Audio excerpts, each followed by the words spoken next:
নিজৰ হোৱাটছএপ গ্ৰুপৰ বিজেপি দল আজি সদায় নিজৰ হোৱাটছএপ গ্ৰুপৰ ভিতৰতে আবদ্ধ হৈ থাকে। অলপ হোৱাটছএপ গ্ৰুপৰ পৰা ওলাই আহক, বাস্তৱ তথ্যবোৰ অধ্যয়ন কৰক, আমাৰ দলৰ নেতৃত্বৰ কথাবোৰ অধ্যয়ন কৰক।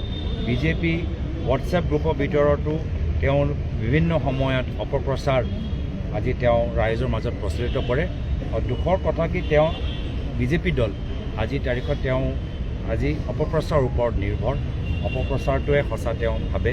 আৰু সেইকাৰণে আজি দিল্লীত আমি সকলোৱে এই সময়ত আমি বিচাৰিছোঁ যে যিসকল দোষী তেওঁলোকক আমাৰ চৰকাৰ, কেন্দ্ৰীয় চৰকাৰ নিজৰ এজেঞ্চি লগাই তেওঁলোকক ধৰক, তেওঁলোকক কঠোৰ শাস্তি দিয়ক আৰু পিছত গৈ আত্মমন্থন কৰক যে আজি সাধাৰণ ভাৰতীয় নাগৰিক দিল্লীৰ ৰাজধানীত আজি নিৰাপত্তাহীন হৈছে নে নাই হোৱা, এই কথাটো তেওঁলোকে জানিব। যিহেতু আমাৰ মনত বহুতখিনি প্ৰশ্ন যে মানুহবোৰ এই বিজেপি দলে